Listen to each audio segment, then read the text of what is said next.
Now, the final one that we're going to take a look at is the cleansing gel with Mandelic Acid.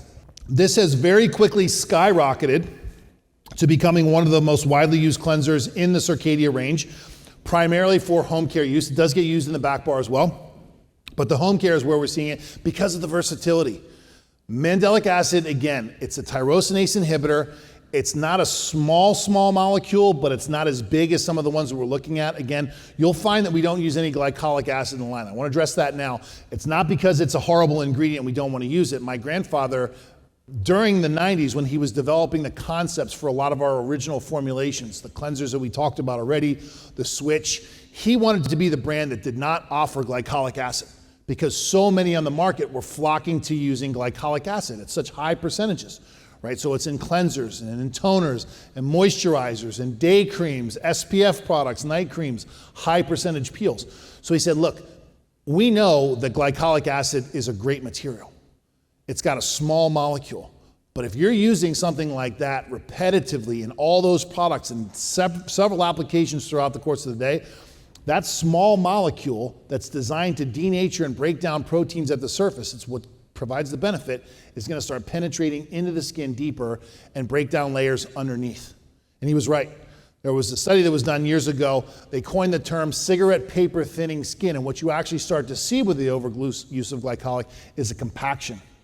Right? We start to see the cells become compacted at the stratum corneum, too much so. And even more so when we start using things like ascorbic acid and hydroquinone and high levels of vitamin A, retinoic acid, right? These are all things that are great, really high advanced technology for the time, but when they're used together at high percentages, it triggers inflammatory processes.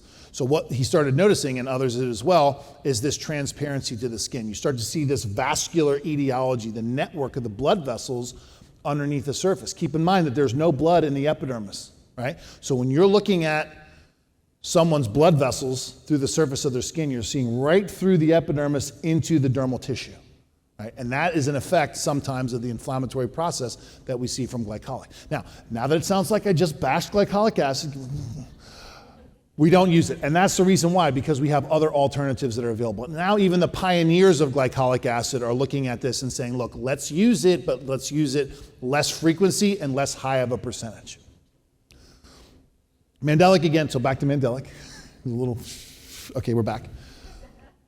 The Mandelic acid again, so effective. The molecule is nowhere near as small as glycolic acid. It's smaller than lactic acid, but again, using those in conjunction can be an absolutely beautiful thing. I love this one because unlike the amidala milk cleanser, this is a foaming cleanser. So this is ideal for your acneic clientele. Show of hands in the audience. How many of you are actually prescribing, recommending this product for your acne clients? Okay, just about everybody. So for those of you watching at home, this is a really good start. Salicylic acid is amazing. It's a beta hydroxy. It's really effective at helping to keep the proteins of around the comedone clear. Right? Salicylic acid, because it's a bigger molecule and it's lipophilic, it's going to dissolve the protein linkages inside the infundibulum, which is the angle to the opening of the hair follicle. And that gets plugged. That's when we start to see a lot of blemishing that occurs. So it works really well, but the Mandelic in comparison, again, smaller, also does the same thing, but it's more versatile, does a little bit more. There's no this one over that one. You're gonna find that clients that you have are gonna do better with the salicylic versus the Mandelic and vice versa. Some clients are just gonna do better with the Mandelic over the salicylic. So it really comes down to narrowing down what's gonna be right for that client.